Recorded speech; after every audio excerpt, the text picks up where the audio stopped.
2027 चुनाव से पहले 5 अगस्त को भुनाने की पूरी कोशिश की है समाजवादी पार्टी। 5 अगस्त के दो और मतलब है, वो बीजेपी की ओर जाते हैं, पर जरा हम यूपी सेंट्रिक होते हैं, यूपी में आते हैं। 5 अगस्त को समाजवादी पार्टी के कद्दावर नेता और बड़े ही प्रोमिनेंट सोशलिस्ट लीडर है जनेश्वर मिश्रा की जयंती। और इस मौके पर अखिलेश यादव ने कहा कि भाई पीडीए के 2-3 मतलब, उसमें से एक पंडित भी आ गया। इसमें कोई बैकफुट पर सपा नहीं है कि पंडितों को अपने साथ नहीं लेना, वो खुलकर है कि ब्राह्मण समाज को अपने साथ जोड़ना है। और इसके लिए 5 अगस्त का दिन चुना गया, जनेश्वर मिश्रा की जयंती का दिन चुना गया। अब सवाल यह है कि ब्राह्मण जो कभी बहन जी के साथ दिखते थे 2007 में, 2012 में अधिकांश वोटर गया फिर से सपा के पास, अब जो 2 बार से बीजेपी के पास टिका हुआ था, ऐसा क्या हो गया है कि सपा को एक उम्मीद दिख रही है कि ब्राह्मण वोटर्स का चंक उनके पास आ सकता है। चर्चा करेंगे, मेरे साथ अभिषेक सर जुड़ गए हैं। अभिषेक सर, पीडीए में पी का मतलब पंडित है, अखिलेश यादव ये कह रहे हैं, पंडितों को ये मैसेज जा रहा है कि पीडीए में पी पंडित है? देखिए, अभी सबसे महत्वपूर्ण ये है कि अखिलेश यादव ये बात खोल करके कह रहे हैं। पहले इस पे आ जाते हैं, कॉज पे आ जाते हैं, फिर इफेक्ट पे आएंगे। ठीक है। अखिलेश यादव का ये कहना कि पीडीए में पी का मतलब पंडित है, ऐसा नहीं पहली बार कह रहे हैं। ये बीच में 1-2 बार और इसका जिक्र आया है। लेकिन एक खास मौके पर जनेश्वर मिश्रा की का कार्यक्रम और उस मौके पर कहना कि पीडीए में पी का मतलब पंडित है, और बहुत सारी चीज़ें और भी हो रही हैं। वहाँ ब्राह्मण भट्टुक पहुँचे हुए हैं, वहाँ शंखनाद हो रहा है, वहाँ पर आरती हो रही है। तो अखिलेश यादव का एकदम फंडा यहाँ पर क्लियर है कि पूरा सीरियस हैं ब्राह्मण वोटों के लिए। और मैं आपको फिर कह रहा हूँ, अखिलेश यादव अगर एक दिन अचानक बोलते पीडीएम पी का मतलब पंडित, तो असर नहीं पड़ता। लेकिन आप ध्यान दीजिए ना, अखिलेश यादव एक एक काम स्ट्रेटजी से कर रहे हैं। माता प्रसाद पांडे को उन्होंने नेता विपक्ष बनाया, जब वो खुद गए लोकसभा, वो जीत करके गए, तो अपनी जगह माता प्रसाद पांडे को बनाया। लोग कह रहे थे कि वो शिवपाल यादव को बनाएंगे, कोई कोई नाम लेके आ रहा था, अलग अलग ये था कि नहीं हो सकता है। कोई कह रहा था भैया ओबीसी में कुर्मी ने बड़ा अच्छा वोट दिया है, वहां से किसी को बना, नहीं, इस तरह की बातें थी। लेकिन बनाया अपनी जगह मतलब अपनी पार्टी से। हाँ, अपनी पार्टी हाँ, से पार्टी से, हाँ। बनाया किसको? बनाया उन्होंने पंडित को बनाया। तो अच्छा, उसके बाद से आप देखिए, हाथा नहीं भाता ये शुरू किया अखिलेश यादव ने, और इसको बढ़ाया। जब पंडित हरिशंकर तिवारी का वो चबूतरा वाला मामला आया, हाँ। उनकी मूर्ति के लिए चबूतरा तोड़ दिया गया, वो एक मुद्दा उठाया जम करके। और जितने मामले उसके बाद होते गए, जहां पर ये हुआ कि ब्राह्मणों को टारगेट किया जा रहा है, वहां उन्होंने योगी आदित्यनाथ की हिस्ट्री की ओर इशारा किया कि भाई ये तो गोरखपुर में वहाँ का जो हिस्ट्री है वो तो ब्राह्मण बनाम ठाकुर राजनीति का है, और योगी आदित्यनाथ उसकी एक धुरी है, ये इशारा लगातार किया। तो अखिलेश यादव ने ये जो पंडित बोला है ना, इसके पीछे एक एक एक बैकग्राउंड है।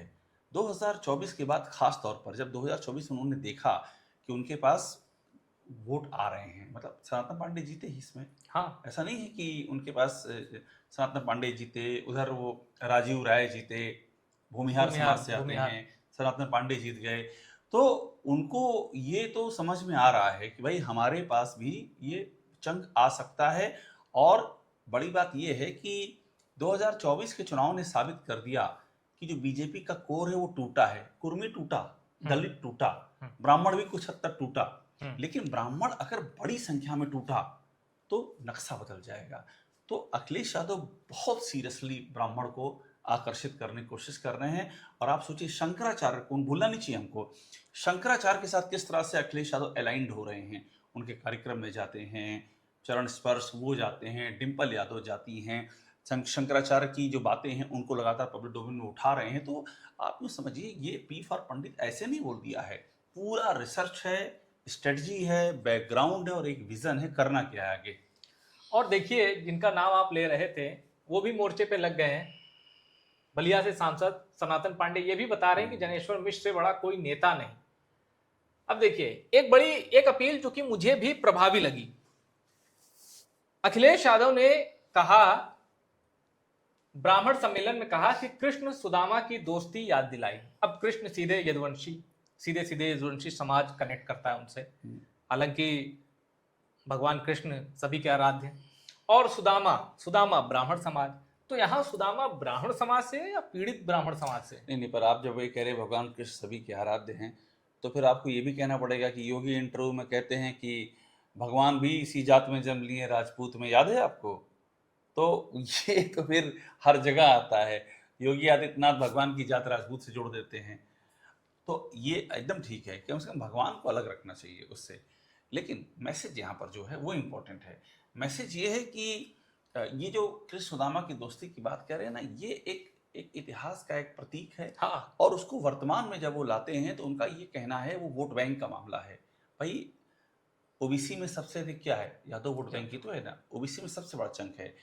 ब्राह्मण वोट बैंक कोई कहता है 8% है, कोई 9 है, 14 तक लोग क्लेम करते जो हैं। खुद ब्राह्मण है, हाँ। मैंने उनके मुंह से सुना है कि वो डबल डिजिट में मानते हैं कि हम डबल डिजिट में हैं। 14 तक कहते हैं, बहुत तो बहुत उत्साह में आते हैं, 17 तक कह देते हैं। और कुछ कहते हैं कि अगर कोई सिंगल जाति सबसे ज्यादा है तो वो ब्राह्मण है। हाँ, बिल्कुल। लोग ये भी कहते हैं कि जाटो वोटर से ज्यादा ब्राह्मण की आबादी है। हाँ, अब आप देखिए ना, एक जमाना ऐसा था 89 तक, कितने ब्राह्मण सीएम बने यूपी में, नारायण तिवारी हों, पंडित गोविंद बल्लभ पंत हों।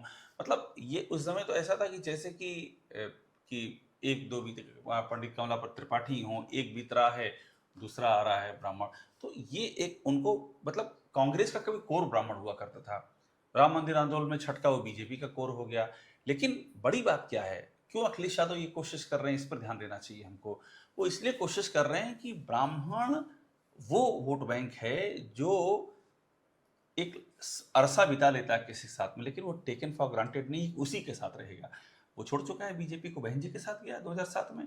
वो नारा दिया था, ब्राह्मण शंख बजाएगा, हाथी बढ़ता और जाएगा। जबकि पहले के कैसे कैसे नारे तो वो ब्राह्मण समाज वो भूल कर साथ आया। सब किनारे हो गया। बहुत सारी बातें पहले की होती हैं। हाँ। वर्तमान में क्या चल रहा है, लोग इस पर आते हैं, भूल गए उसको सारी कुछ, ठीक है। और आ गए।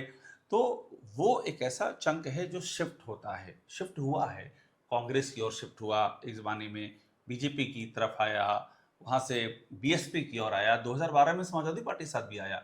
लेकिन एक बड़ा चंक अभी जब 2027 है, तो अखिलेश यादव की कोशिश है कि इस चंक को ले आए अपने साथ में। और क्यों ये कोशिश कर रहे हैं, इस पर भी ध्यान दीजिए। इसलिए कर रहे हैं क्योंकि एक परसेप्शन ये है कि योगी आदित्यनाथ की अगुवाई में जो सरकार चल रही है, वो ब्राह्मणों के लिए उसका रवैया थोड़ा सा असहज करने वाला है, थोड़ा सा परेशान करने वाला है। अब मैं 2 एग्जाम्पल इसके दे देता हूँ। एक तो ये जो महाकुंभ में हुआ, ब्राह्मण बटकों के साथ में शिखा खींच करके मारा गया। और आप सोचिए, कैमरे पर है, मारने वाले कैमरे पर हैं, चेहरे आइडेंटिफाई है कौन मार रहा है, किसी के खिलाफ कोई एक्शन नहीं होता है। और तो और सबसे अति तब हो जाती है, मैं जो ब्राह्मण समाज की बातें कर जो चल रही वो बता रहा हूँ आपको मैं, कि ब्राह्मण बीजेपी के अपने विधायक मीटिंग करते हैं, ब्राह्मण विधायक मीटिंग करते हैं। और क्यों मीटिंग करते हैं? क्योंकि उनकी उपेक्षा हो रही होती है, ब्राह्मणों सुनवाई नहीं है। सत्ता में अपनी पार्टी हो, मीटिंग कर रहे हैं, और मीटिंग के बाद उनको नोटिस जारी कर दी जाती है कि नहीं, ये आपने कैसे किया, अनुशासन के खिलाफ है। उसके पहले आपको याद होगा क्षत्रिय विधायकों ने कुटुंब की बैठक की थी, तब नोटिस नहीं दी गई, यहाँ नोटिस दे दी गई। तो कुछ ऐसी परिस्थितियां घटी हैं जहां पर ये परसेप्शन है कि ब्राह्मणों का मोहभंग हुआ है। और इस परसेप्शन को अखिलेश यादव इनकैश कर रहे हैं। वो ये भी याद दिलाते हैं कि भाई, परशुराम जयंती की छुट्टी किसने रद्द की? योगी आदित्यनाथ ने रद्द की, क्लियर। और कहते हैं हम आएंगे, हम देंगे वो छुट्टी, हम परशुराम जी का फरसा लगवाएंगे। तो कहानी वही है कि ये लग रहा है अखिलेश यादव कि ये वोट शिफ्ट हो सकता है, और ठीक ठाक शिफ्ट हो सकता है। और मैं आपको दावे से कह रहा हूं, अगर ब्राह्मण वोट वाकई शिफ्ट हुआ तो आप यूं समझिए कि नक्शा बदलेगा चुनाव का। अगर वो अभी बीजेपी में ही टिका रहा तो भी नक्शा बदलेगा, तो बीजेपी हैट्रिक मार देगी। लेकिन अगर बीजेपी से छिटका, और छिटकने की संभावनाएं जताई जा रही हैं, कुछ घटनाएं कंटिन्यूअस ऐसी हो रही हैं कि आप समाज में बात करेंगे, ब्राह्मण समाज में उनके नेताओं से बात करेंगे, तो वो बीजेपी के भी हो लेकिन असंतोष दिखा देते हैं, अपना सामने भी दिखाते हैं, पीठ पीछे भी दिखा देते हैं। तो पीठ पीछे तो जम के दिखाते हैं। तो इसलिए अगर ये खिसका तो यूपी की पूरी सियासत पलट जाएगी। समाजवादी पार्टी के लिए ये सबसे गोल्डन अपॉर्चुनिटी है अगर ब्राह्मण उनके साथ आ जाए, इसीलिए का वैच चल रही है। और 45 से ज्यादा उत्तर प्रदेश में ब्राह्मण विधायक हैं, और 115 सीटें ऐसी हैं इन 403 सीटों में जहां कहा जाता है, माना जाता है कि 15% से ज्यादा ब्राह्मण हैं। अब आगे बढ़े, बहुत अभी टॉपिक है, चर्चा बहुत बाकी है। जनेश्वर मिश्रा जी के बारे में कुछ बातें बता दें आपको। 1977 के चुनाव में पोस्ट इमरजेंसी जो इलेक्शन हुआ था इलाहाबाद की सीट पर, उन्होंने वीपी सिंह को हराया था। उसके बाद वो फूलपुर से भी सांसद रहे जनेश्वर मिश्रा जी। सर मैंने कुछ डिबेट में देखा है, जब सपा के कोई प्रवक्ता या कोई नेता जनेश्वर मिश्रा का नाम लेकर ब्राह्मण वोट खींचने की कोशिश करते हैं तो बीजेपी के प्रवक्ता कहते हैं अरे जनेश्वर मिश्रा कैसे ब्राह्मण, वो तो खुद कहते थे कि हमने जनेऊ निकाल दिया। तो ये परसेप्शन ज्यादा जाएगा या जनेश्वर मिश्रा से बड़ा, जैसे ये सनातन पांडे जी कह रहे हैं, कोई नेता नहीं, ये परसेप्शन जाएगा, या फिर जो ब्राह्मण सम्मान की खातिर मीटिंग कर रहा है जिसमें विधायक, बताइए विधायक तक शामिल हो, उसमें एनडीए के भी थे, एनडीए बीजेपी के बाहर एनडीए में जो घटक दल हैं उसके भी थे, पार्टी के भी थे, उसके भी थे।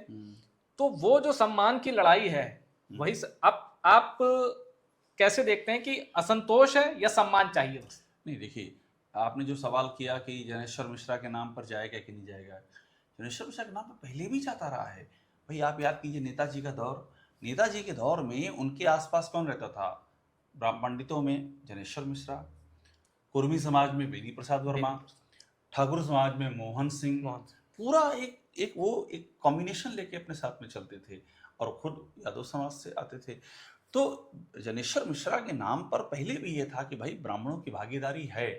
अच्छा, पंडित हरिशंकर तिवारी वो भी इस सरकार में शामिल रहे, मुलायम सिंह यादव की जो सरकार थी, उनके बेटे आज भी हैं समाजवादी पार्टी में। तो ऐसा नहीं होता किसी कह देने से कि जनेऊ उतार दिया है तो वो। अब आप सोचिए, कम्युनिस्ट पार्टी में जो बड़े से बड़े लीडर रहे हैं वो तो ब्राह्मण समाज के से आए हैं। कॉमरेड विनोद मिश्रा ब्राह्मण समाज से आए हैं। तो ऐसे ये जो तबका है ये तमाम जगहों पर मूव किया है।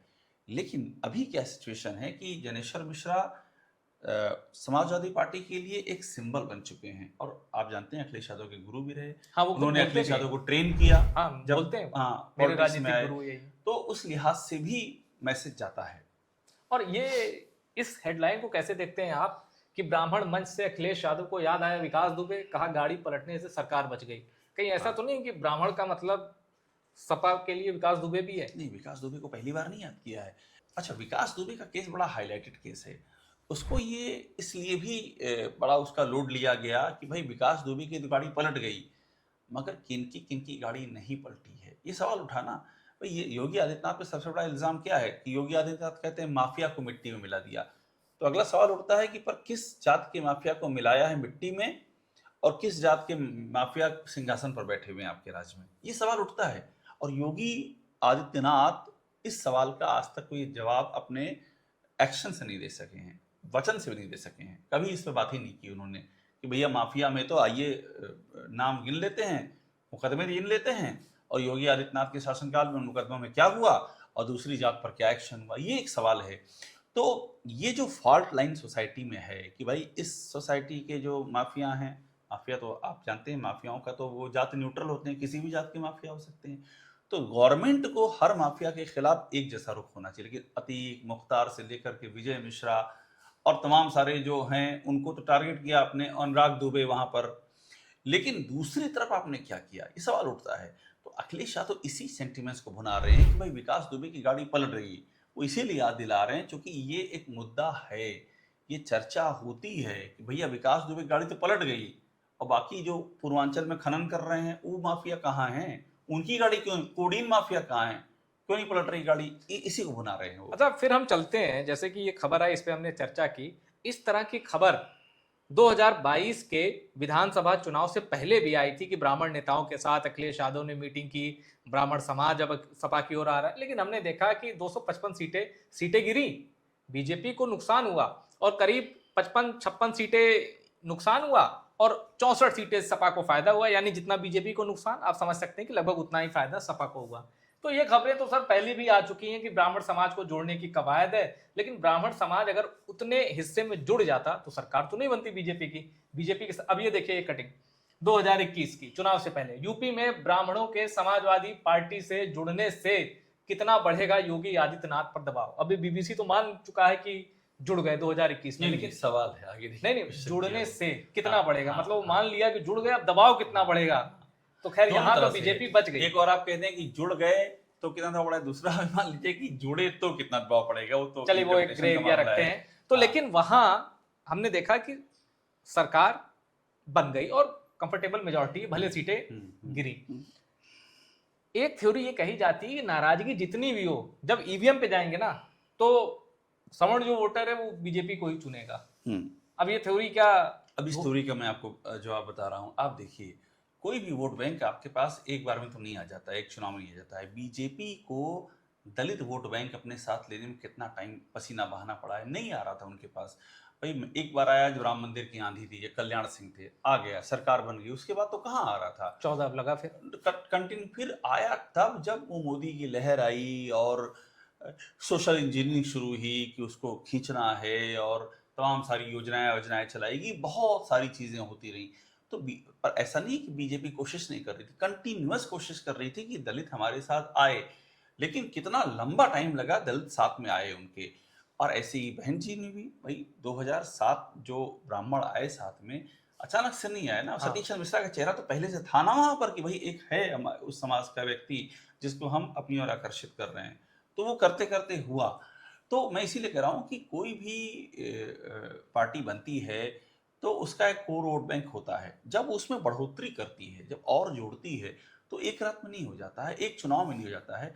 2 3 4 बहन जी जब 84 के बाद जब उसे लड़ना शुरू किया, तब तो यही कहता ना, खांटी दलितों की पार्टी है, खांटी। लेकिन जैसे जैसे पार्टी का विस्तार होता गया तो आप देखिए उनका मैक्सिमम प्रदेश अध्यक्ष ओबीसी समाज से रहा है बहन जी का, और उनके बड़े बड़े लीडर ओबीसी समाज से रहे हैं, चाहे वो बाबू सिंह कुशवाहा हों या फिर ये स्वामी प्रसाद मौर्य हों, या जो अभी समाजवादी पार्टी के जो सांसद हैं अम्बेडकर नगर से। तो ये उस वोट बैंक को एड्रेस लगातार किया, बहन जी ने उसको लगातार अपने साथ जोड़ा, और वो कल्टीवेट होते होते ओबीसी ने वोट दिया उनको, ब्राह्मणों पे ट्राई किया, ब्राह्मणों ने वोट दिया। तो मैं इसीलिए कह रहा हूँ कि एक रात का मसला नहीं, लेकिन कंसिस्टेंसी है। अगर ये खबर आप 2021 में पढ़ रहे हैं, जब ये ब्राह्मणों के साथ अपने साथ, ये देखिए चेहरे, ये ब्राह्मण समाज से ये विनय शंकर तिवारी हैं, कुशल तिवारी हैं, तो इस तरह से जब जोड़ने की कवायद की अखिलेश यादव ने, 21 में भी ये तस्वीर आई, तो उसके बाद उसको रोका नहीं है, उसको और इंटेंसिफाई किया और बढ़ाया है। इतिहास ये कहता है कि भाई कोई चीज ये नहीं है, वोट बैंक ऐसा नहीं है कि कोई टेकन फॉर ग्रांटेड ले ले कि नहीं हमारा है, किसी के पास जाएगा नहीं, शिफ्ट होते हैं वोट, तो ये उसकी कवायद है। और देखते हैं 2022 में किसको कितने प्रतिशत वोट मिले थे। जरा देखिए, ये जब चुनाव नतीजे आ गए मार्च में 2022 में, तो उसके बाद देखिए बीजेपी को 89% ब्राह्मणों ने वोट किया, 89%। इसका मतलब आप समझ सकते हैं कि ऐसे गए हैं ब्राह्मण झुंड में। अब लेकिन सर उसी का आगे का एक्सटेंशन है ये, 2022 के विधानसभा चुनाव में किस जाति ने किस पार्टी को कितने प्रतिशत वोट किया। इनका कहना है कि बीजेपी को 89% ब्राह्मणों ने वोट किया, राजपूत यानी राजपूत ठाकुर, इन्होंने 87% वोट किया, वैश्य समाज ने 83। अब मेरा दिमाग यहाँ पे, मुझे पता नहीं ये क्यों, ये जो पोस्ट इलेक्शन ये जो आया है ना डेटा, यादव समाज जो है वो कह रहा है कि इनका डेटा कह रहा है कि 54% बीजेपी को वोट गया और 33% सपा को। ये विश्वास के काबिल है ये डेटा? नहीं, मतलब ये बहुत ही सीरियस क्वेश्चन है, और ये इसलिए भी है कि डेटा, मैं तो जितना मैं देख रहा हूँ, ये एक इनका सर्वे है, इसका क्या आधार है, वैसे भी किसी एजेंसी का ही सर्वे होगा। हाँ हाँ। तो अगर यादव 45-54% वोट कर रहे हैं बीजेपी को, हाँ, अगर कुछ देर के लिए मान लीजिए, हाँ, तो फिर आप समझिए कि यादव इतना परसेंट, ये 83, 87, ब्राह्मण, राजपूत, वैश्य, यादव, अन्य सवर्ण जातियां और कुर्मी 66% कर रहे हैं, कोयरी 22% कर रहे हैं। इतना बड़ा अगर चंक उनको मिल रहा है, तो ये 64 कर रहे हैं, तो ये सीटें 255 पे आके नहीं टिकनी चाहिए। जो टिकी वो फिर तो वही 300 पार होनी चाहिए।